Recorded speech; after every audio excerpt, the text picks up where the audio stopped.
Good evening, everybody. This is Stephen King coming at you from Beauval, Saskatchewan, running for the Desnethe-Missinippi-Churchill River riding in the north. I need your vote on September 20th. Today we're going to talk about residential schools.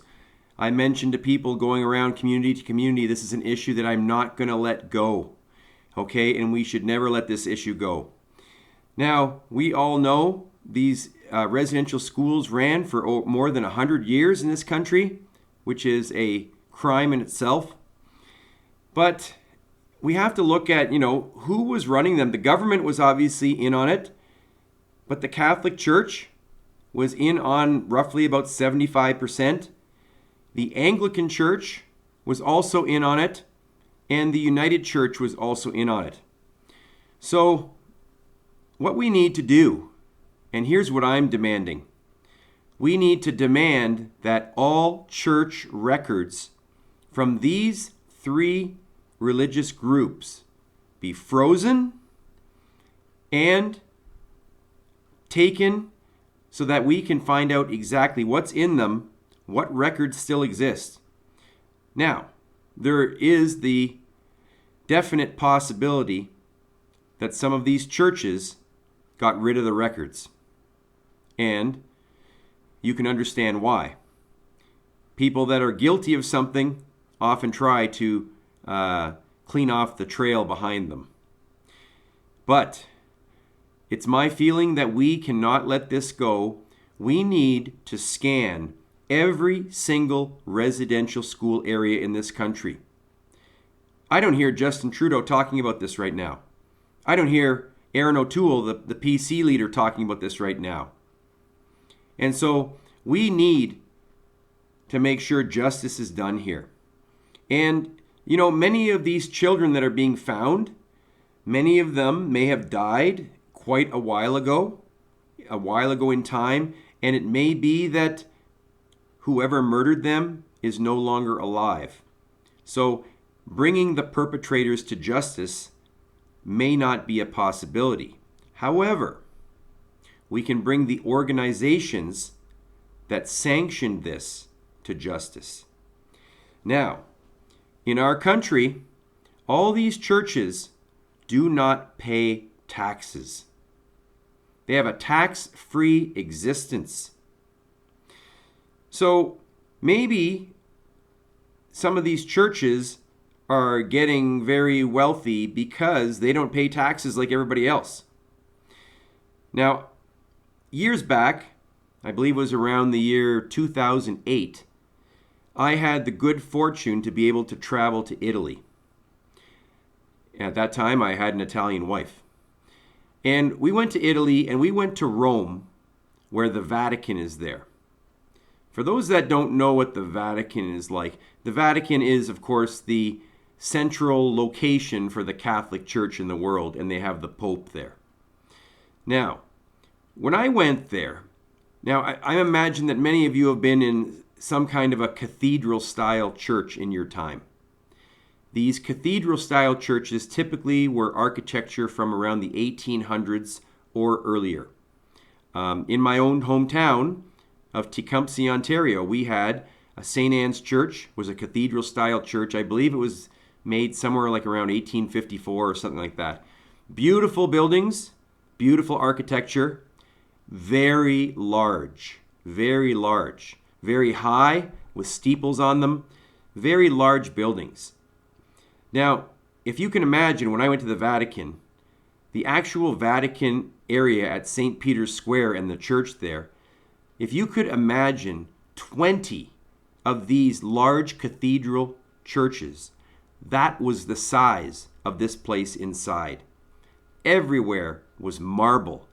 Everything was beautiful, but it was, if you were to create that today, it would probably be hundreds of billions of dollars. Very rich, a lot of money went into that. And we know throughout history that a lot of things were done by the church against people to make them feel guilty to donate money to the church. They used to have a thing called indulgences. And indulgences basically were the more money you paid, the greater chance you had of going to heaven. Well, isn't that corrupt? And of course, that meant that if you were poor, might not have looked so good for you. Well, of course, that all of that was absolute lies by the church and corruption by the church. But over the centuries and over all this time, imagine these churches being around for a couple hundred years, never paying any taxes. Now, an average person probably pays about 25% taxes on what they make in a year. Imagine saving 25% or 1/4 of all your wealth over hundreds of years. You realize how much money that is? These churches are very wealthy. And over 100 years, about 150 years or whatever it was for the residential schools, a lot of kids were abused, they were murdered, and there were cover-ups. And many times these children were taken from their parents illegally. They were put in these schools. It was genocide. Genocide, trying to kill these people to try and take away their culture, take away their language, basically trying to assimilate them into the culture that the colonists had or the colonizers had that were coming in. It was wrong. It was criminal. And I'm going to use a word that a lot of people don't like to use these days, but it's as true today as it ever was. It was evil. Evil. People don't want to use that word today. Oh, nobody's evil anymore. Oh, no, they just got mental illness, or they got this and they got that. Nobody's ever evil. Folks, there is evil in our world. And what happened against these wonderful children was evil. Nobody should be treated like that. No person should ever have their child grasped out of their arms. Could you imagine the pain, the suffering of these indigenous people having this happen to them? It was bad enough that they were put on reserves in small and pushed off to the side in these little territories, and then to have your children taken away from you. Folks, that's evil. That's the definition of evil. Okay? Just like Hitler was evil in World War II when they killed 6 million Jews, this is just as evil. So, here's what I'm demanding. Number 1, every church record has to be frozen and it has to be investigated into. Number 2, there has to be reparations. Now, you cannot put a value on a child's life. I've got one son. You could pay me $1 trillion. I would not give him up. You cannot put a monetary value on someone's life. You can't. Not unless you're a criminal, of course. But you can't. So we want to compensate the families, and in many cases, it may be second, third, fourth generation down. They still should be compensated. Does that mean it's going to make up for what happened? Absolutely not. Absolutely not. But they still should be compensated. And the organizations that were involved in this should be penalized to compensate.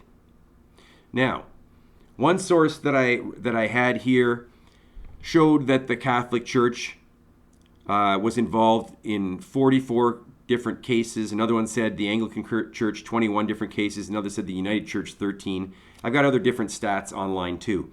So we'd have to find out the exact numbers. But there has to be compensation. There has to be reconciliation. And the Pope, the leader of the Catholic Church, has never apologized for this. Can you imagine?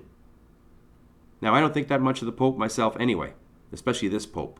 But, you know, if we want true reconciliation in this country, this has to be dealt with. We have to scan every single residential school area. Every one. Now, I read somewhere that there was something like 493 residential schools. I don't know the exact number. But if there was that many, I'm not sure if there were that many or not, or maybe I was reading something that didn't have the right stats. But you take 500 schools multiplied by as little as 200 kids murdered, that's 100,000 people, folks. That's a lot of children. That's genocide. We have to get to the bottom of this. I'm not going to let the liberals sweep this under the carpet. I'm not going to let the conservatives sweep this under the carpet with their other issues. No, I'm going to keep bringing this up. We cannot let this go. There has to be compensation, but we have to find out the truth first. We know part of the truth. Some numbers show as high as 6,500 children. That's not even close. That's not even close to what happened. We've just hit the tip of the iceberg in this. Okay? You know how you have an iceberg and you see the top of the iceberg above the water? But what's below the water is way larger, many times larger, and we haven't even touched that yet. We have to get to the bottom of this. We cannot let these other parties get away with this. They're trying to sweep it under the carpet, under the rug. I won't let them. My name is Stephen King. I live in Beauval, Saskatchewan. I need your vote on September 20th. We need to have a strong voice for the North. We don't have it in the other three parties. The other three parties, we've got weakness that only perpetuates further weakness. They've done nothing.